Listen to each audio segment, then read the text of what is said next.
Did I tell you about the lighthouse situation? The lighthouse situation. MVP. Oh, yeah.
Awesome. Welcome to the May 10th edition of the Cincinnati Public Schools Policy and Equity Committee. As always, we'll start with a quick round of introductions, beginning with the man behind the curtain. Good morning, Rob, technician. Morning, Phyllis Davis, the board's administrative assistant. Sure, you can go ahead. Good morning, Rodney Diorio, Transportation Customer Experience Board. Ben Lindy, board member. Mike Morosky, board member. Good morning, Kendra Mapp, board member. Dan Hoying, general counsel. Stephanie Scott, assistant general counsel. Well, thank you all so much for being here, and thank you to our guests from transportation. It's always nice to have folks sit in on these meetings. And if you want to speak at the end of the meeting during our hearing of the public, just go ahead and raise your hand now, and then Rob Wilson can get you all set up for that. Just be sure we ask that you have your camera on if you are able to, and just put your name, your affiliation, etc. And if you would like anybody to get back to you directly, please note that as well. I'd like to begin by saying a happy Friday and a happy end to Teacher Appreciation Week. To all of our teachers and folks that interact with our kids in the district. We appreciate you a great deal and hope you had a good week. So diving right in, we have a brief but mighty agenda. And our first agenda item is a continued discussion of potential policy 1130 on conflict of interest, and continued discussion of our board bylaws 0141.1, also dealing with conflict of interest. And if it's okay with him, I'll turn to my colleague, Mr. Lindy, who brought this before us. We had a couple questions for general counsel at the last meeting regarding, parameters and legality of the proposed policy, i.e. there were some pieces in it regarding voting and if board members had received X amount of dollars from agencies, et cetera. So, Mr. Lindy, do you mind if I kick this to you, and then maybe we can get an update from general counsel as well about what we can and cannot do? Or would you rather do general counsel first? No, I think I really appreciate everyone's kind of general I would just say encouragement on this direction and idea. And I'll just say, I think I'm very open to different shapes that this might take. I think the thing that feels important is that we do something in the direction of strengthen public trust, good government, beyond any appearance of conflict of interests as board members are voting. This just feels like a force for good. But there are lots of different ways that I think we could get to an outcome that would advance those objectives. I wasn't sure if either Stephanie or Dan, kind of at a high level, had any, you all have done a lot of thinking and a lot of work between now and then. Any high level thoughts or reactions based on what you found in your research? Yeah, so high level, I will say the focus of our review of the proposed policy was on the piece about what the consequences of a member voting or not recusing themselves in violation, I guess, of this policy. So if a member has taken campaign contributions in excess of the threshold that's put forward here, what's the consequences of that member deciding to vote or participate anyway in a matter that comes before the board?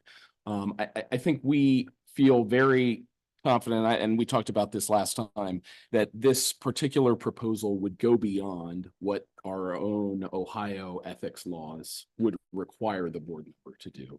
So there are certainly circumstances in which the Ohio ethics law forbid a member from taking part in a vote or participating in a discussion or deliberation about a subject that, for example, involves the board member's own family member, involves a contract in which the board member has a financial interest or a financial stake. Those are, but that has always been the board member's sort of own decision, which may have consequences under the Ohio ethics law. But it's not been something that our own board has said you may not participate in.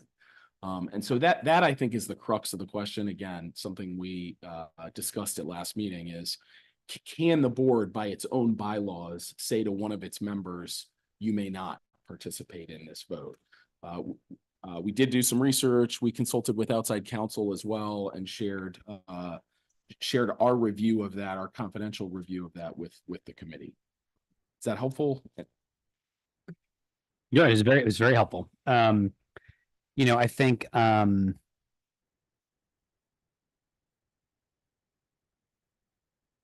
what I did just in preparation for this meeting, and I'll send around here in a second, is I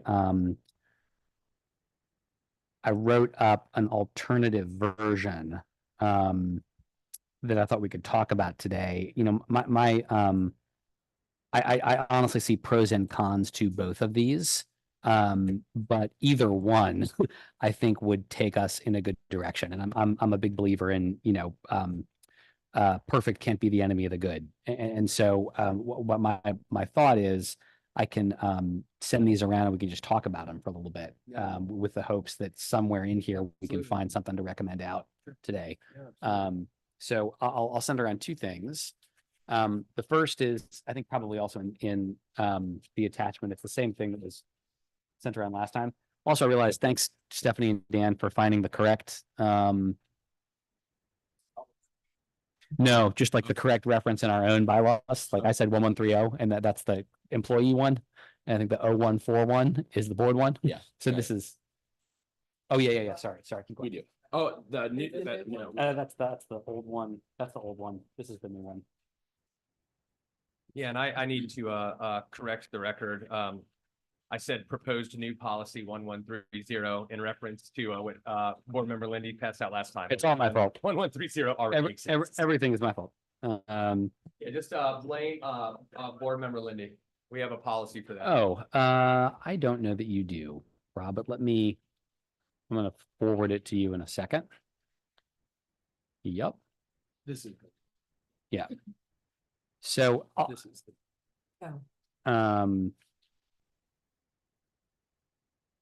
Rob, this is coming your way. It's one document with version 1 on page 1 and version 2 on page 2. Yeah, just give her a chance to read it.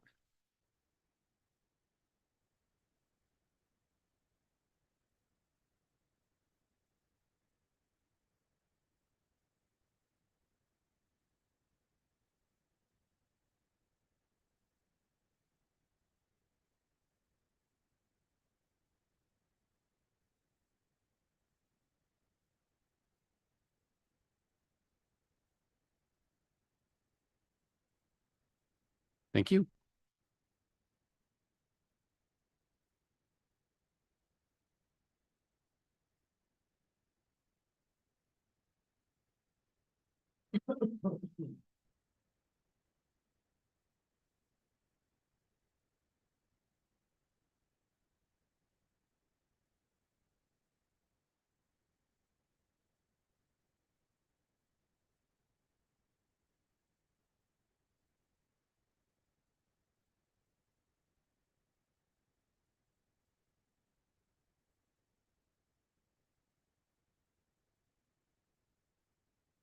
Quick, just a quick point of clarity. Is this like an either or? Yes. Okay, gotcha. Yeah. All right, got it. Yep. Thank you.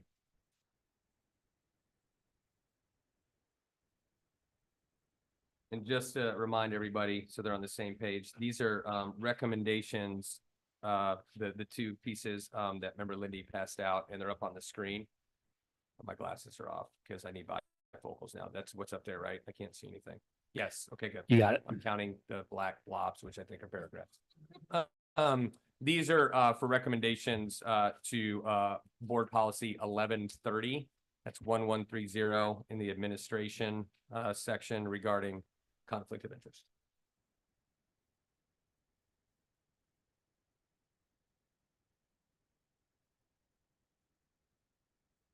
I have some details I'd like to voice over, but I want to give everybody just another minute or two to read it. And please take your time. Sure. Yeah.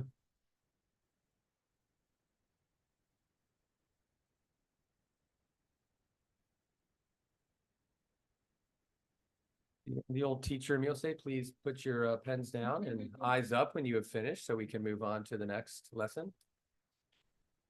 I know Mr. Linney can appreciate that also as a former teacher and Miss Mathis. Well, what would be the exact title? Not teacher, Miss Math, but what would be your exact title when you're in buildings? You were the teacher and director of counseling services. That's the one I remember. Apologies. Thank you everybody for giving these a read. I think you know, as you can hopefully see that, like to Mike's point, they really are, it's an either or, and we could build pieces from each. We could write a third one.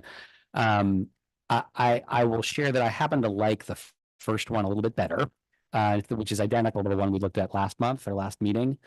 I think one of the reasons I like it better is it's shorter. And I think, you know, with a lot of the stuff shorter is better. I think the biggest difference between the two is like the first one would prohibit board members from voting on issues where they have this conflict or participating in discussions where they have this conflict. And I think as we talked about last time, this might or might not be a bit of a gray area when it comes. You okay, Mike? Okay. It might be a bit of a gray area when it comes to, you know, to what extent can a school board create ethical requirements that are of a higher bar than what the state requires? I think it would be kind of wacky for the state to say, you know, it's our ethics requirements and nobody can have higher standards than we do, even if you want to. But I'm also not a state lawmaker. And so it's not really my decision. And so what the second one does that is different is it tries to find a way of advancing the same, I think, values and goals without saying the board member cannot vote. And so like it does not take away someone's ability to vote on an issue where they have this kind of conflict. Again, I think that is a second best solution. But what it does is, instead it says, look, if somebody, we hope that people will choose to recuse. And I think there are some of us who make that choice already. And we hope that everybody will make that choice. If somebody chooses not to, here are some things that will happen as a consequence that are within the scope of what a board can do to police itself. Those are things like committee assignments. Those are things like censure. Those are things like, being required to read a particular language. So like it's a little bit more cumbersome than the first one. But it does, I think, avoid what could be a potential challenge to the first one. And I'm open to feedback. I think it is the goal of strengthening public trust and good government, and getting rid of even an appearance of undue influence, or impropriety, that matters to me. And I think there are multiple ways of getting there. Thank you, Member Lindy. I just have a couple questions, but as always, I'm going to turn to my left and your right if you're watching at home. Ms. Mapp, you have anything for Mr. Lindy? I'll let you go first. I'm still processing, digesting everything. So with the one that you like better, which is the 3-paragraph one, correct? That's similar to the original. This one, that's the one you like. Yep.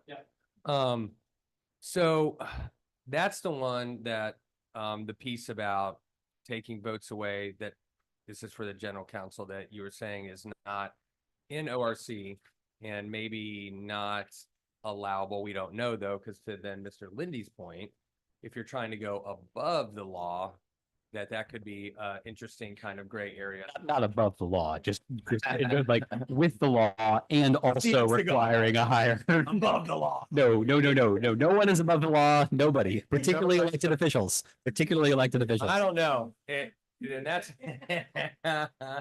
it's so and a lot. Sorry, wrong word choice. To sort of hold to a higher standard, above the standard. And to Mr. Lindy's point, then the state, Mr. Lindy has far more faith and hope than I do in lots of things, and one of the reasons I like him so much. I don't have the same hope or faith, because we have people in our state like Larry Householder that are actually above the law, which is crazy. And I think, however, pushing these folks to a higher standard is not a bad idea. So my question then would be, if you have the state law, and I know enough about law to know that like the state can't supersede the federal government, thank God, in a lot of ways. Then we then are like city like Cincinnati can't supersede the state government, which I know causes consternation for the city leaders. Are we able, in your professional opinions, and if you don't know, fine too, obviously, to raise to a higher standard outside ORC? Yeah, Ohio Revised Code. I think the discussions that we had internally, as well as sort of with outside counsel, focused on, I don't think anyone disagrees that the board can voluntarily hold itself to a higher standard than what the state would require. And if all the board agrees, these are our principles, this is what we think all our board members should be held to, voluntarily, there's no problem there. I think what we jumped to, and I think what the board is getting at, and your question gets at, is what happens if somebody says, I'm not holding myself to that standard. There are certain things the board has control over that it can't, and those include things like officer positions. The board gets to decide who's president, vice president, etc. Committee assignments. That's something the board gets to decide who's on a committee and who's not. I mean, seating assignments, things like that. Where it starts to get dicey, and where we felt like the board might go too far, is where you're preventing a member. They were also an elected official. They were elected just like the other board members. And when the board tries to prevent that board member from performing his or her role as a board member, excluding them from meetings, excluding them from an executive session, preventing them from voting, saying that your vote doesn't count. That's where I think we felt like that's what the board could not do. And I will say, I think our outside counsel was very firm on that point. That's the point where it got more, not sure that this kind of provision has ever been taken to court or challenged, but that's where it would be difficult, I think, or that would be a question for the court to say, is this something that we would allow the board to do? And all of that is like irrespective of whether or not, we put this in front of everyone and where that goes, which is what we'll ultimately do. So that's that one. And the second one, and then this is for Mr. Lindy, and I think I have this right, but I just want to make sure. With the A and B, it's not an either or, it's a both and. So if you choose not to recuse, then you have to say those words, or if you say those words, then you're okie dokie. That's not right, right? Like you either choose to recuse or you can say those words and be okay, but that's not what that says, right? The way the intention was, if you recuse, it's great because Got it. everybody is holding themselves to a higher standard. Correct.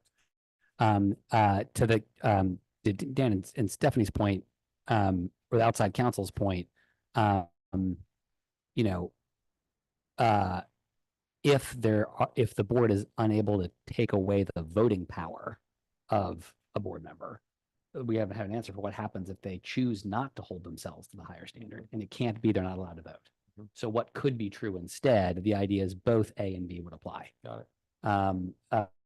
The board is allowed to choose who holds leadership positions and who's on what committee. The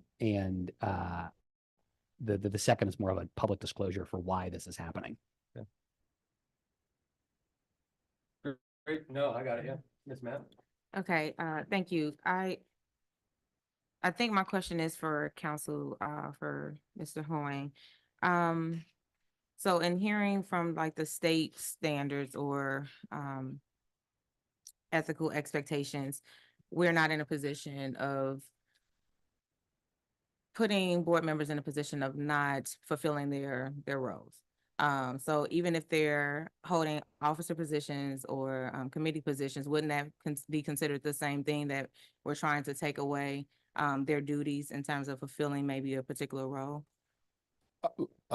So in that case, the board though makes those decisions. The Mhm. board makes the decision who's going to be our officers. And if the board decides either through a vote or through a bylaw that you cannot hold that position if this happens, then we think that would be something that would be within the Okay. power of the board. Okay, I mean, it would be effectively like saying, as soon as they didn't recuse themselves, well, then we're all as a majority saying you're no longer vice president, or you're Mhm. no longer mm-hmm, committee Can I chair. get this a Okay. shot real quick? So I think I hear your question. So I think an easy way to think about it for me anyway, and so correct me if I'm wrong, is that when we get elected, the public elects us and they elect us, since it's a representative democracy, to represent them. And the way we do that is through a vote. mm-hmm, And I think what council is saying is that vote, that mandate comes from the public. mm-hmm.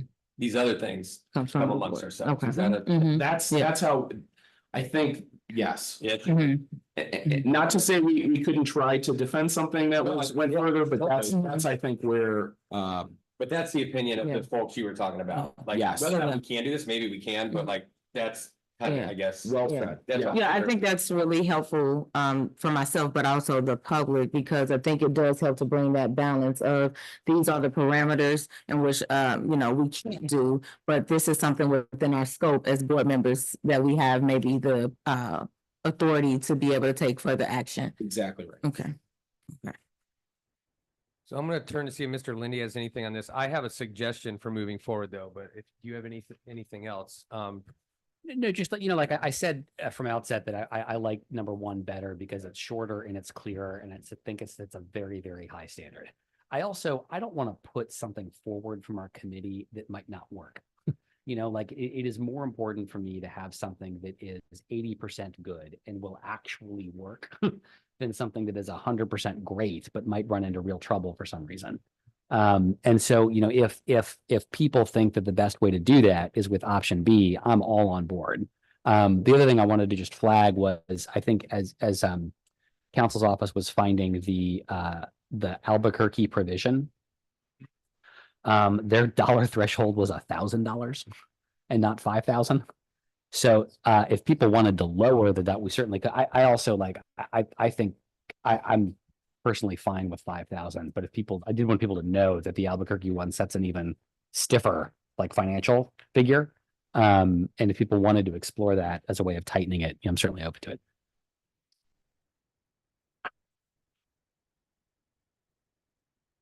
yeah, I saw that. That's pretty low. That would impact a lot of That things. would impact a lot of things. 5,000 feels So- like it's big enough to be a little outsized. It's not that common Mhm. to get contributions that are that big. So yeah, not knowing much, you know, if I have a strong opinion, one way or the other about inclusion of any of this, but knowing that I have a strong opinion about raising the bar on our integrity and our processes, that I do know. My brain went to, and we can do this in June again, or we can stay here today because we don't have a really long agenda. I'm fine either way. It's up to y'all. What I was going to suggest, and Mr. Lindy, I look to you first, since you have done all the work to bring this to us. What I was going to suggest is having like two options of 11:30 with both of these in there. And to your point about taking it to the full board, and you know, I think that's going to be an interesting conversation one way or another, regardless which one of these do. So my suggestion, I guess it's two parts. It's either one, we can pick one of these today and sort of look at it for about 10, 15, 20, and then suggest that one, you know, to the full board, or take option 1 and 2 and then take it to the full board and see what folks think. And it doesn't have to happen at the next meeting. There's enough going on right now that, but I would look to you to, do you want to like take one today and see if we can like chop it up and make it so that it might be palatable for folks, or bring it back in June and do that? Because you've done a lot of work on this. And again, I think while I'm not, again, married to either one of these things here right now, I do like the idea of raising bars. That's you. I think if,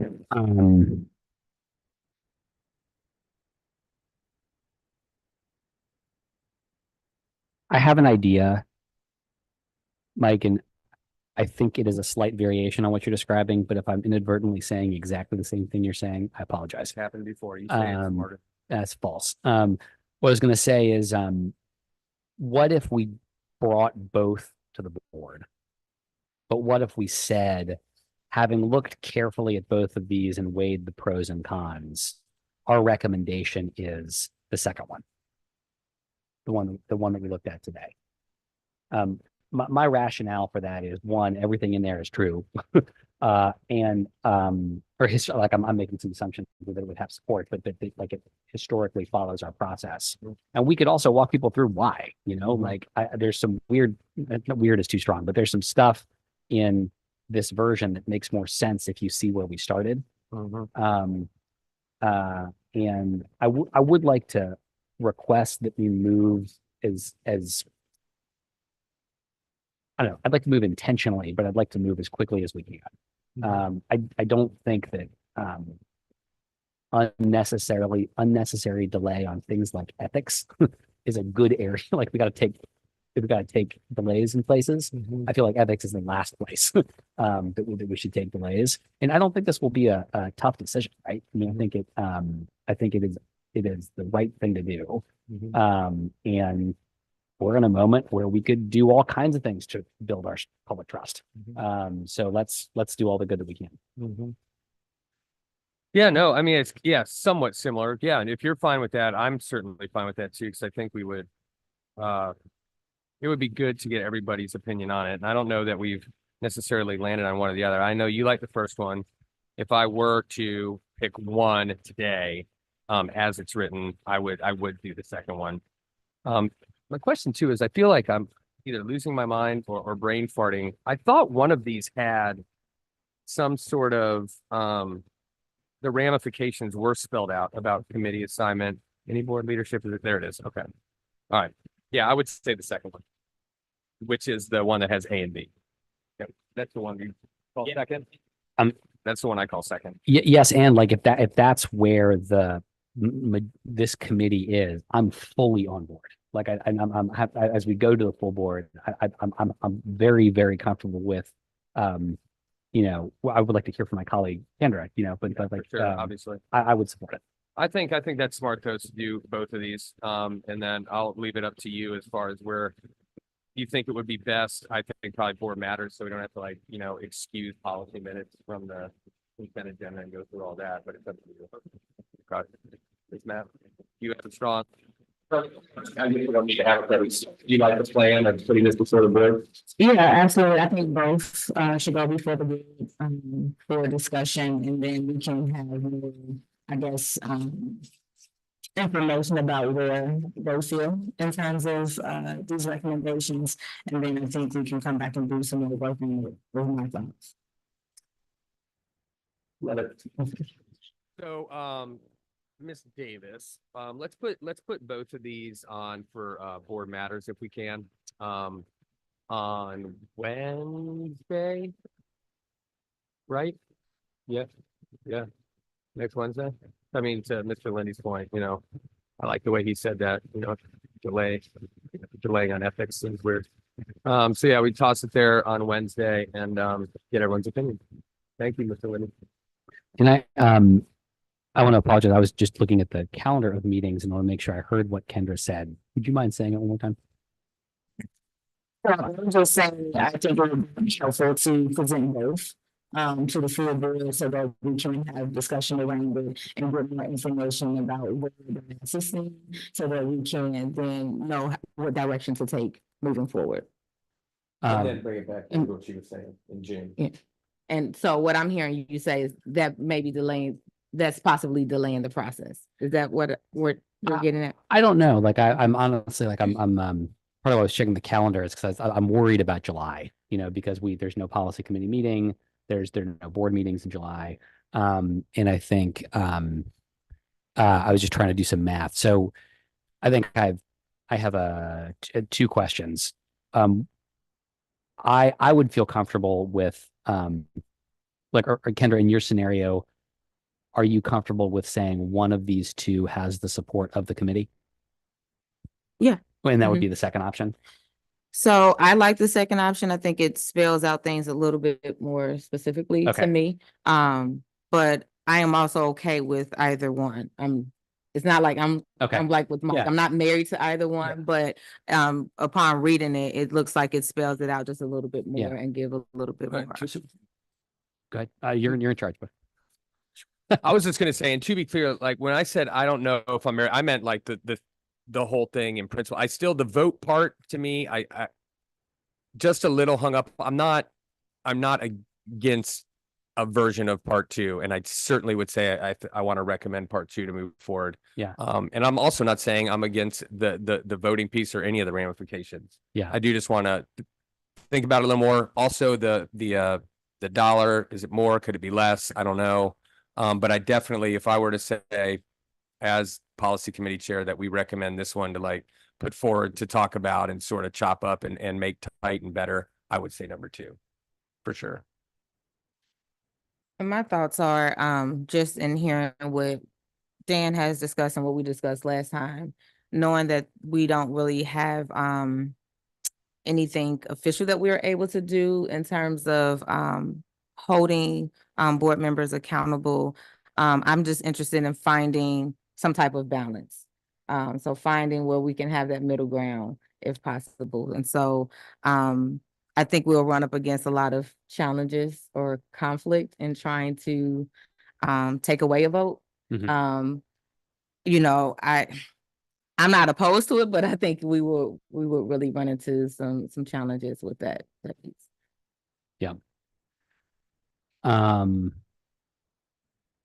That is helpful. So and that answers my first question. I think on the second question, we just play out the calendar for a second. So let's say that we go to the board on the 15th and we say, here's this discussion we've had. Here are these two versions. The committee has a slight preference for the second version, but certainly sees merits in both. Hey, board, what do you think? They could say 1.5 hours later. They could say 15 minutes later, we hope. I'm going to time it, by the way. Okay. Go ahead. I think we could be in a couple different scenarios. We could be in we agree. We think that two looks like a good one. We should move forward with it. Or it could be, we have concerns A, B, C, D, and E. We want to send it back to policy to look at it. Let's assume we're in the second scenario. The next time this committee meets, I don't think it's till the middle of June.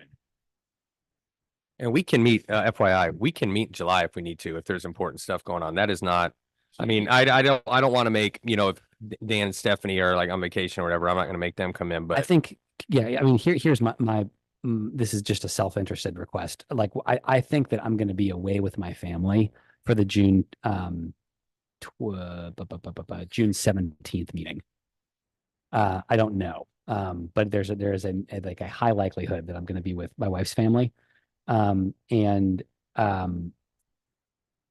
is there any way that we could get this committee's could we get set up so that we could be voting as a board on this policy at the June 3rd meeting? That's what I'm trying to work backwards from. Like, there's got to be this step where we get feedback from the board on this. If we could get the final vote on the 3rd instead of the 17th, it would make a big difference for me. And that's what I'm trying to figure out. So real quick, you inadvertently brought up a really good point because I'm not even going to be here on June 14th, which is the next policy meeting. So the answer to your question is yes. So I can help Mike too. Yeah. I don't know what that means. If that means we meet twice in May, because June, this ended up being a really fruitful conversation. I'm not going to be here June 7th, June 14th, June 21st. You could also give everybody an extra month off, Mike. Yeah, honestly, that might be what happens, assuming folks, and by folks, I mean, obviously us, but more importantly, no offense, board members, but if council and Phyllis and Rob would be available May 31st at the same time. Yeah. And then Jen, I know Jen has a question too, so let's figure this out real quick. Mike, I think 31st is challenging because even if we were to pull that off with these people's schedules, I don't think we could get stuff out to the board for the June 3rd meeting. You know, that's the next business day. So what you're telling me is that it doesn't have to be Friday, and I just need to like get over myself. And you're exactly right. I know I'm teasing. Like I'm just stuck on like we meet on Friday. But like for example, if the 29th or the 30th, pretty much any time worked for people. We could, I think, more realistically get something out to the board for Monday. And if I'm saying anything, you know, Phyllis or Rob or Jen or anything that's just procedurally wrong, please tell me. I'm just gonna throw this out and see how it sticks. What's 10:30 and you know, if we have other agenda items, we'll have them too. But if it's just this, that's okay too. What does May 29th, which is a Wednesday at 10:30 look like? Looks great. Yes, I'm available. All right, now for the important people, Ms. Davis. Is that all right? Council, all right. Cool. So Phyllis, yeah, we'll have send out a notice that we'll be canceling the June 14th policy committee. We will move it to May 29th. We already have an agenda item, and then we may have extra agenda items too that come out of the next couple conversations. All right, are we good to move on? Just to recap. So the plan I've Oh, no, got. Jen's question. Oh, yep. Just kidding. Jen, sorry, Ms. Swagner. Good morning, everyone. So my question is about the time frame of when this goes effective. Like somebody who might have received something in the past may not have chosen to accept that contribution, knowing if this policy was in place. So is it only effective going forward with contributions after whenever it gets adopted? That would be Yeah, I my think it will be perspective. Going forward. I don't think this is retroactive. Mm. I don't know though. Like, so what that would mean is that it's okay. Like first of all, there are no, the worst thing that happens under this policy is you have to recuse yourself because there's an appearance of potential undue influence. You know, nobody's losing a committee seat. Nobody is losing leadership positions. Nobody's getting censured. But to do the alternative would say, oh, it's totally cool to get a giant campaign contribution and be voting without telling people about it right now. We'll just, you know, pick that up next time. You know, so I would say we should do it now. There's nobody's getting disciplined. We're not saying it's bad to take contributions. This would be saying that the right thing to do is if contributions are over a certain limit, to step out of votes that are, you know, directly on those organizations that or individuals who contributed a certain amount to your campaign. What I think, oh, sorry. Yeah. But I think what Ms. Wag and Jen, tell me if I'm wrong, is asking is it if this is retroactive. Is that what you're saying? Yes. Like, for example, would Yeah. this like, if something like this had happened in the past, let's say somebody voted on. Yeah. That's what she was asking. Yeah. Treasurer, I may have misheard you. I apologize. Yeah. When you started going on, Ben, I was like, Ben, you're never gonna, this thing's ain't gonna pass. bro." No. Can you give a hypo, Treasurer Wagner? Hypothetical? So let's say I was a board member and I received a $20,000 contribution from Duke a Energy. union, I don't know, or a company. I may have chosen not to accept that had I known this policy was going to be in place, because I might want to be the chair of finance committee. Right? Yeah, I think we're all on the same No, page. but and that's, so let me just, I do think that like 3 more minutes on this could be really helpful. Is that okay? So let's say, Jen, we pay our utility bill to Duke Energy. Is that true? Okay. Yeah. So let's say that Duke Energy contributed $20,000 to my last campaign. And I have already voted to approve payments to Duke Energy in our treasurer's reports in the past. And I'm currently the chair of the finance committee. If this policy passes, I don't lose my chairmanship of the finance committee because I received a $20,000 contribution from Duke Energy. I would, however, need to start recusing myself on votes for payments to Duke Energy before the next election cycle. The reason I think that's important is board members are only elected every 4 years. And so like if what we're saying is the recusals don't need to stop until there's been a full election cycle, we are essentially saying this does not apply for somebody like me 3.5 years from now. And I think that takes so much of the power of this away. Does the hypothetical I'm trying to set up make sense? I hear you, but I know that the unions typically give money to board members their campaigns. So that means that board member wouldn't be allowed to vote on negotiating a new contract with that union. You know, it could apply, I think, in a lot of different scenarios, but I think what it's saying is that if an organization is contributing above, or an individual is contributing above a certain threshold, it makes sense for that board member to need to not vote directly on something that impacts that donor. Whether that's Duke Energy or a union or a curriculum company or a bus company. I think we're all on the same page. Yeah. So Jen, were you specifically saying, waiting for the next election cycle, or just when the policy is enacted, we would no longer, or we would possibly recuse ourselves once the policy is enacted? Can I try to sum this up, Ms. Wagner, and correct me if I'm wrong again? I'm not trying to step on anyone's toes, but so what I think Member Lindy's saying in response to the question from Ms. Wagner, and initially I think I heard it wrong too, Ben. I think we both heard it maybe a little wrong.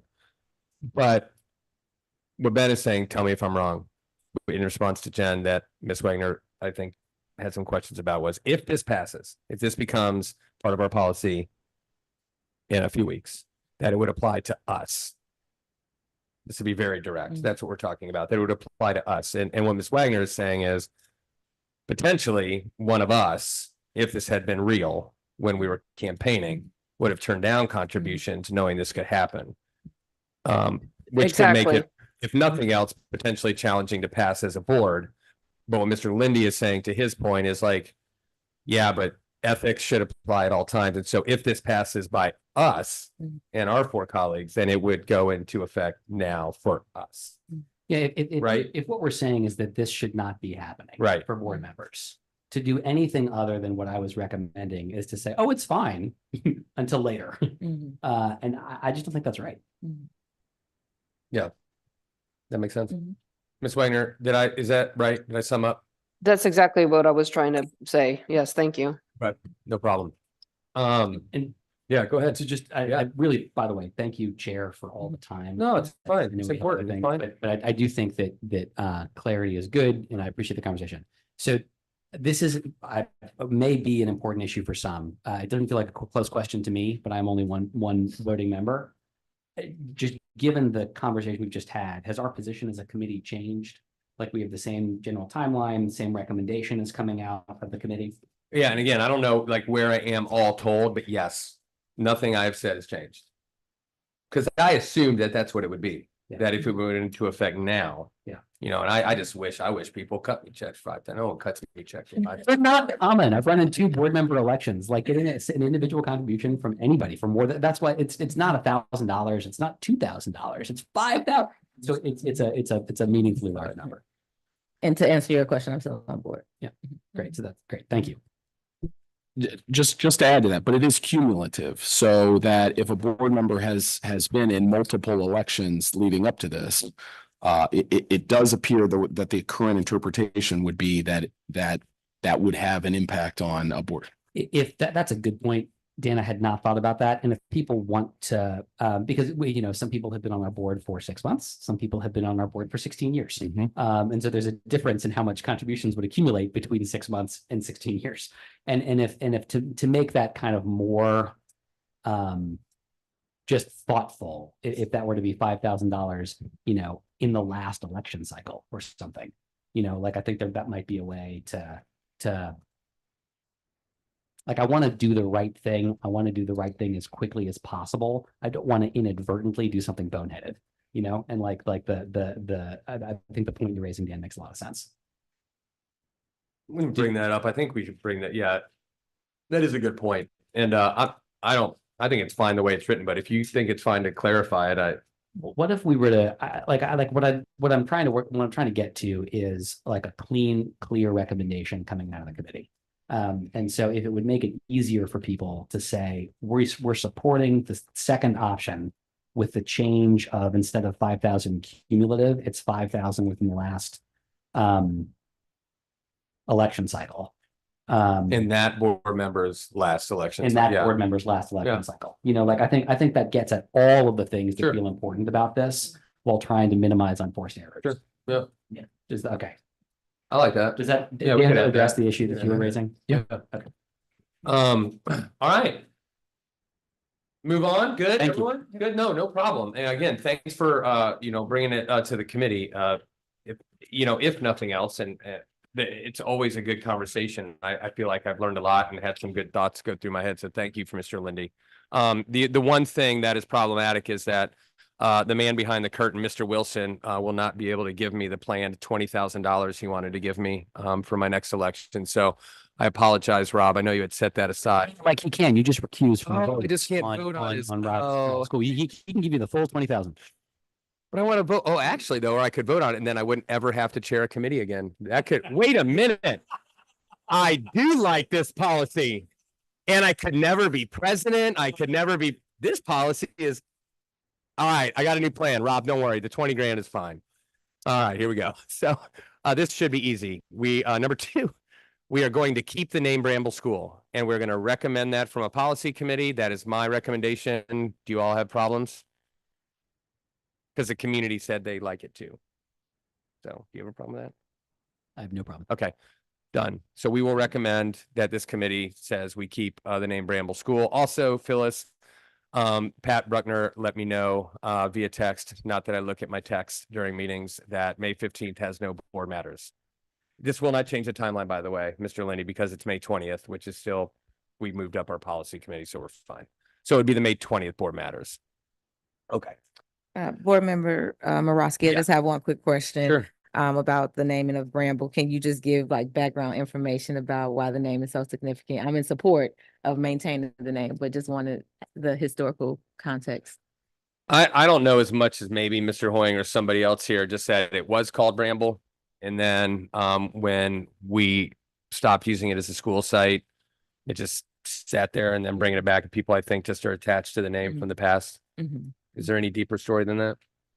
Nothing further on the name. It was sold in, I think, 2013. So the district owned it until 2013. It was owned by a couple of different charter schools, and used as a school. But we bought it back, I believe in 2022.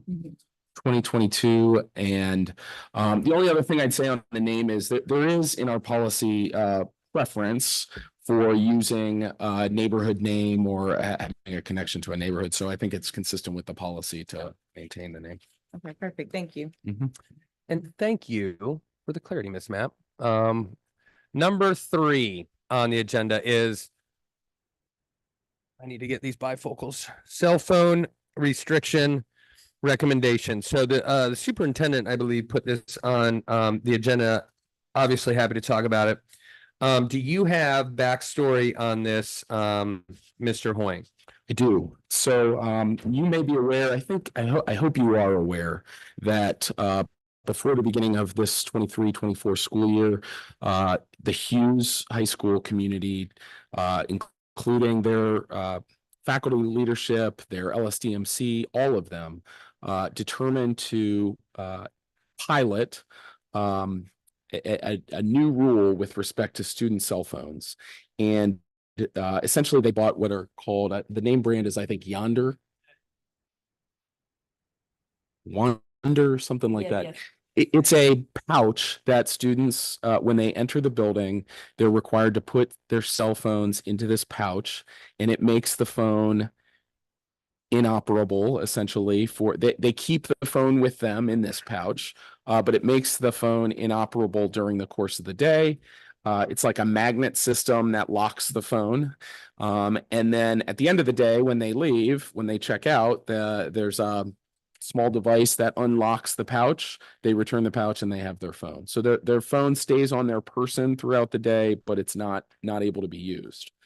So an interesting pilot. You'd have to talk to Principal Williams about the success. I know there were some students that were not happy with the pilot at the beginning, though I've heard that somewhat sentiment has changed. I think well supported by the Hughes community. The problem is it's not exactly consistent with current board policy. Current board policy says that students may possess a cellular phone and may use it during non-instructional time. And so this makes the phone unusable during instructional time. And so given the sort of success of the pilot, and then I understand the state of the schools or state of the state, the governor has been making a big push to perhaps even pass legislation prohibiting the use of phones. And certainly encouraging schools and districts to start to look at preventing students from using phones during the school day. We wanted, so the purpose of this policy is really, I think, twofold. One is to make sure Hughes is on the right side of board policy, and also enable other school communities that may want to experiment with this, pilot it, et cetera, to be able to do that. And two, and this is something the superintendent emphasized, ensuring that each school has considered, and I think this is true, but directing that each school shall have a uniform school-wide cell phone policy that the school community has determined is appropriate for their school and is consistent with this board policy. So that's the background to the changes that we're proposing to the cell phone policy. Glad to answer your questions. I have a few, but always will turn to my colleagues. And this is gonna show my biases, which I typically don't do, but anything the governor recommends, I tend to immediately be against. I also recall when I was part of policy committee, I think it was my first year, I wasn't chair with Ms. Bates and Ms. Bolton, that we made this like radically liberal cell phone policy, due in part to the fact that for a lot of our students, they need to be gotten a hold of during the day. But I'll pause for a minute and turn to y'all first and then ask my questions. You got anything, Mr. Lindy? Ms. Mapp? I guess I would kind of be an opposition of the liberal stance. No. I just, knowing that Hughes has enacted this this pilot, I think it has really helped to transform the culture. I know that there was a lot of bullying that was going on through the phones, a lot of inappropriate messages that were being sent through the phones. And so I think the cell phones just distract the focus of what's supposed to happen throughout our school day. I do understand it in terms of safety, but I would be interested in knowing what maybe Hughes has done to maybe respond to, you know, the community or parents, about how they are handling, the safety, maybe arguments, and also what has the culture looked like since, enacting this pilot program. I am also interested, thought about trying to have Principal Williams here today to talk about it. I think it's worth hearing from them. I don't want to speak for them, but I think it was pretty widely known that Hughes was going to try this. I think board members became aware of it and again, I had no idea. you didn't? Okay. Not that, but I also Yeah. am not the person who cares to know Yeah. everything either, so I don't care, but I had no idea. Okay. Now, I do agree that there should be consistency across the Yes. district in terms of whatever the policy is. Correct. Thanks, Mike. I had heard about this at Hughes. I don't know how I I did. hadn't heard about the impact though. So like, it's interesting to get caught up on things. You know, the short version, I think this policy is great and I'm excited to support it. Next paragraph, I think if I were the principal, if I were a teacher, I would have cubbies where kids put their cell phones and they would not touch them while they were in class. If I were a principal, I would have a policy that uses as little cell phones as possible because the bullying thing is terrifying, you know? And I think like, I just know how distracted I am by my own phone at 43. And I can only imagine how challenging it is for teenagers, you know? And so, anyway, but what I like about this policy is it lets schools come up with what they think is the right thing for their community. And that is great. And so I think it's wisely worded and excited to support it. And I agree with all that too. I think it's wisely worded as well. And I think, you know, giving schools the bandwidth to do their own thing is probably a good idea.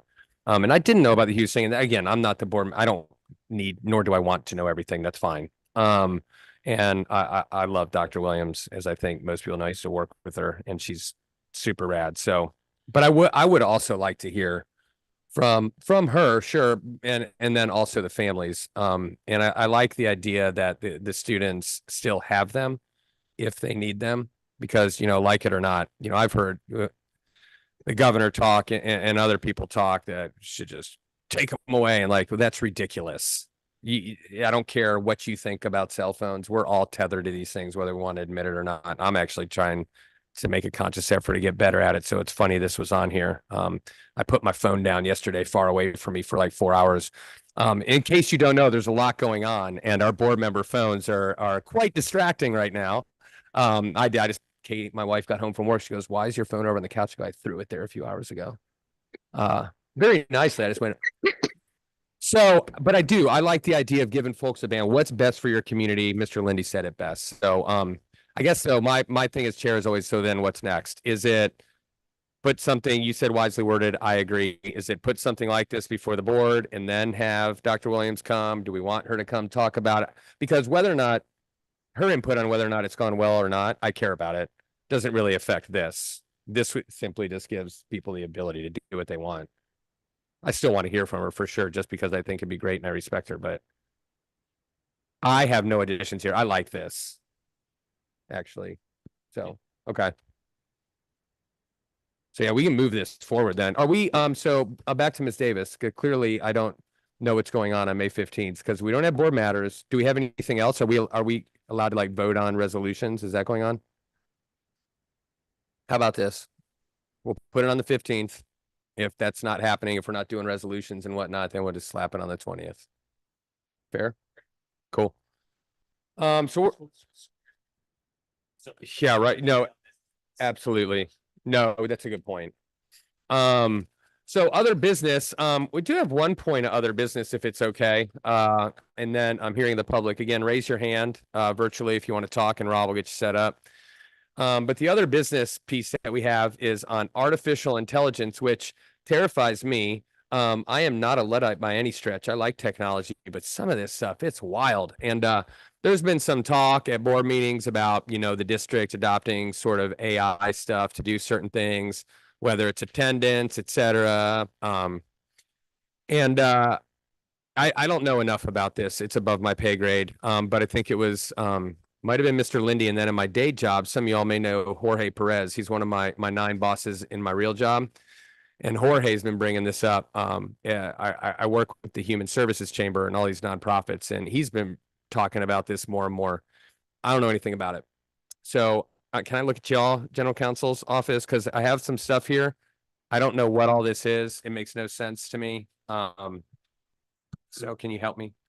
Yeah, so we're excited to be a part of the process of trying to draft a policy for AI. I am interested probably in hearing from board members this morning about what parts or what pieces do you have an interest in being included. So a couple of things. One, we have an AI task force that Jeremy Gollahue, our CIO, is leading to consider any kind of issues that come up related to AI. And so we had put together sort of a draft policy, and I shared it with Jeremy, and Jeremy said, gosh, before the policy committee reviews this, would you mind if our task force has an opportunity to look at it, make some suggestions and whatever. So that's where sort of a draft is right now. We also went, the superintendent shared a ton of links with us, which I think I shared in an email with the board. We've got some outsiders that had an interest in sharing their opinion about AI. I think I included that as well. And then we went and just looked at what's out there already. So I went to a bunch of Ohio districts and tried to find anybody that had artificial intelligence included in their policy. Not many. I mean, there's a couple. Some of the themes that come out are how artificial intelligence should be used in the classroom and treated in the classroom. So, and in particular, whether it, how that runs up against academic dishonesty. So if it's used for cheating, essentially. And so that's a topic that I think is appropriate to address in the policy. Second thing, it's coming up in schools a lot, I think, are the ability of students to use it to violate other school policies, like in a harassing way. This comes up in like creating fakes of other students or imitating voices, likenesses, images. So that's a topic that I think might be appropriate to address in this policy.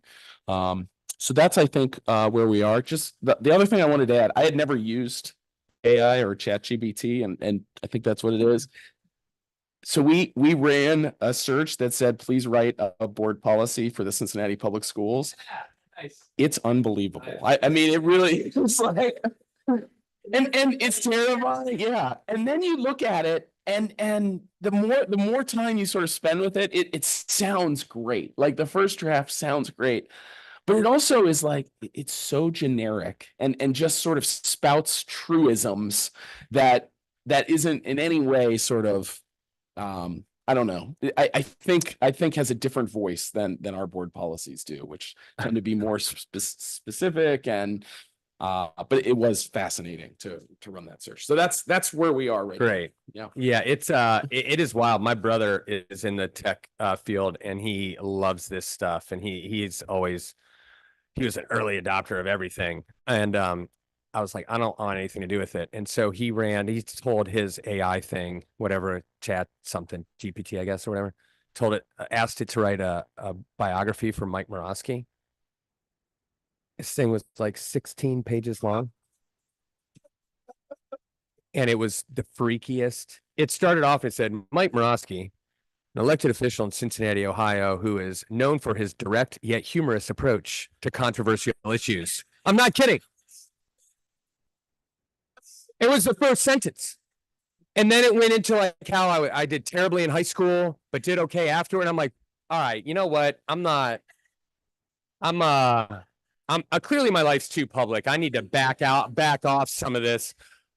So anyway, any questions? I will say for my part again, and not trying to be humorous and direct, but I really don't know much about this. I think, with the cheating stuff, having taught English for 10 years back in the day when you just had kids were Googling things maybe to find stuff to cheat. It's certainly pertinent, I think, to start addressing some of that. Yeah, it's hard to find, but I don't have any opinion on it right now, except I think we should do it. And I would trust Jeremy for sure. And say, yes, Jeremy, we will do that. But any comments right now from y'all? A good idea to move forward, Ms. Mapp or Mr. Lindy, and then we'll put it on our agenda for the end of this month. If, because I want to look through all this stuff too. I haven't looked at any of this, admittedly. Go ahead. Yeah, please. Um, Dan and Stephanie, do you know who is on Jeremy's committee? Or that's right. Maybe not, but I can find out. Yeah. The names are less important, but is it within the IT department? Is it including people who are in instruction or principals or teachers? I believe, yes, I understand it's not just an IT group. That's This great is- because I think like from my perspective, two things feel really important, and then the process by which we get there, I'm very agnostic. The things that feel really important are there is a lot that we could be leveraging in CPS from AI that I think will make us better at what we do. I think back about when I was a classroom teacher, and I was also playing around with ChatGPT and asked it to write a lesson plan on Nelson Mandela and the anti-apartheid movement in South Africa, which I used to teach to seventh graders. And I was amazed with what it came up with. I then asked it some hard questions about like, yeah, well, you're referencing a movie. Like where can I find a movie like that to show my kids? It shows me all these links of different movies I might use.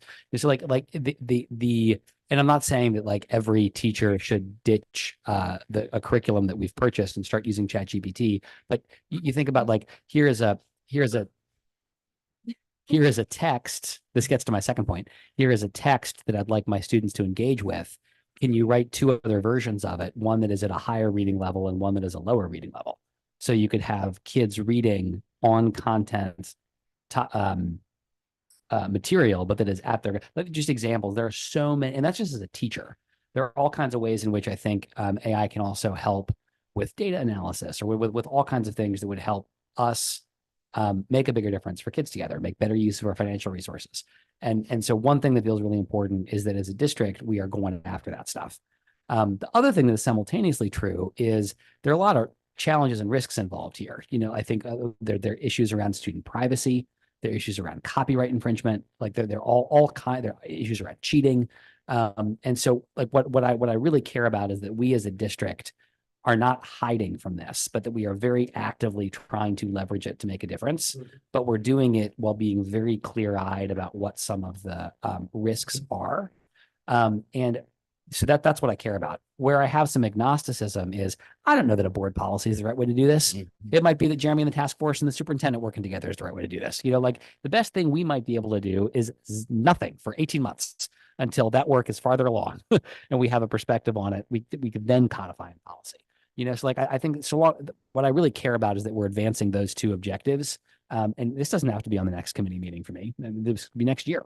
But I think one thing that might be interesting, and this could be in the fall even, is to hear from whether it's the superintendent or from Jeremy or the whole committee, like where are you in all of this? What role might we play that's helpful? On what timeline might that be helpful? And then we, you know, kind of do the most good that we can. That may be one of the wisest things I've heard said in this committee. I think it could apply to all kinds of different things. And so I am going to, not to be contrarian, but just leave it on for the May. Have Just kind of the ChatGPT stand. write my biography. It says one of the wisest commentators. Ben Lindy is known for his wise. Yeah, that's exactly what it would say. integrity. I'm gonna download ChatGPT and do it on the way home and send it to you. But real quick, we're gonna leave it on the agenda though, just as kind of like a placeholder, because if there is an update, then we can get it real quick, and if there's not, then we just like move on, because I think that's wise. Yeah, we don't need to create a board policy before the professionals know what they're doing. Yeah. I'm sure Jeremy will appreciate that. Just he responded. The team is led by the IT learning team. That's Deb Fricky. I don't know if you know her or not. And there are teachers on the committee who were identified, recruited, and selected by CFT. So, Ms. Mapp, any closing comments? Yeah, I would just like to find out further information, because I do have a lot of consternation about it. I know that there are a lot of pros that have been communicated, but I'm always thinking about risk assessment, right? And so I just would be interested in receiving more information. I do want to know, you may be able to share this, I'm not certain, but some of our students are actually using AI in the classroom. I know at TAF, there was a course that the students were using AI. Do we know of any other schools that are using this technology, or maybe how within the district we're already using this technology? I'm sure it is, but I don't know specific schools. If it's appropriate, I may ask Jeremy to attend the next meeting, just I was gonna say that, yeah, if he has, yeah. Just kind of give a little bit, yeah, if he wants. he's listening, so Jeremy, are you listening? Oh, Jeremy, you can come tell us about bridges, and AI bridges. That's an old COVID joke. LOL. Great. But it's true. That's why I said I had to clarify it. People didn't know what I meant. You're good? You're good? All right, great, Jeremy. And Mr. Gallagher, while you're watching, and I do have one final comment on this, and we'll see if we have a hearing of the public, and if not, we'll go home. Anybody? One in person, great. So yeah, no, the last thing I'll say is you people clearly don't watch enough sci-fi and haven't watched Terminator as often as I have. Because you would be way more terrified of all of this if you had. So I can recommend some movies to watch that will help you be properly scared. All right, so one person, thanks again for coming. And yeah, go ahead. So my comments and questions are around the cell phone policy that was discussed today. First off, budgetary wise, if this were a policy to go district wide, I'd be very curious to find out what the cost is going to be, because if we're going to provide only at high schools, say a pouch for every single student, and then the devices to lock or unlock them, just knowing the budget crisis that we've been in, I'm curious as to what that upfront cost would be, as well as any maintenance cost. I don't think there would be much overhead and maintenance, but that's just a concern for everybody with the budget. Regarding transportation specifically, I would love it if we could get Principal Williams' thoughts on the matter and how this is impacting dismissal. Because if you have a line of students that are trying to get out of the building and we can't dismiss buses until every student has been dismissed, or that we know every student on our route has gotten onto that bus, what is it doing to dismissal time? Because I mean, I know Hughes has about 1,100 students enrolled there, but we have schools with considerably more. SCPA, the big one is Walnut Hills with 2,000 plus students. I'm just very curious as to what the delay or impact is going to be there with transportation, routing, getting buses moving, because the only thing I can see making it to where there isn't an impact on transportation is if we're dismissing earlier, which is then taking away from instructional time. And I don't know if Hughes is doing this or not. I believe they may be in a certain respect, but I don't know for certain. So that's just something to kind of take into consideration, I would feel like, because the way transportation runs now, we are very tight with our tiered route systems. Any kind of delay to that, because I would assume there'd be at least a 10-minute delay. I'd be very curious to hear about that. It's an awesome question. And I think we can did you all note that? And we can I think and we certainly don't need to wait for a formal presentation from Principal Williams for that. We could connect y'all and probably get an answer to that, today even. This is why it's always good to have people doing real work attend our meetings and ask questions, because it is not something even remotely thought of. And I think, depending on what she says, they're a pretty good litmus test, because while they may not be as big as some of the others, that is a nightmare of a corner, right, for people to pick up. It's a good point. Thank you. Anything else? Cool. Well, thanks so much for coming. I wish I'd known this. We could have let you talk during that part, and then you could have gone on with your day, but instead you got to see the policy committee. It's a fun time. So, anything else from either Ms. Mapp or Mr. Lindy for next month's or this month's agenda? Aside, we'll do the conflict of interest right now. We'll have a standing thing about Skynet, which is how I'd like it. Thank you. I knew I liked you. So if we could put it on the public notice as Skynet discussion. I'm kidding, Ms. Davis. Maybe in parentheses, and then we can move forward. Those are just the two things. But do you all have anything for next month, this month? I got a book for you to read, Mike, and then we'll talk Okay. about Skynet. It's got a book. I don't read books anymore. Once I got my master's. Audiobook. Okay, audiobook. Okay. When I have my master's in English and teaching for 10 years, I really don't. I read comic books. That's it. So if it has pictures, I'm in. Anything? Meeting is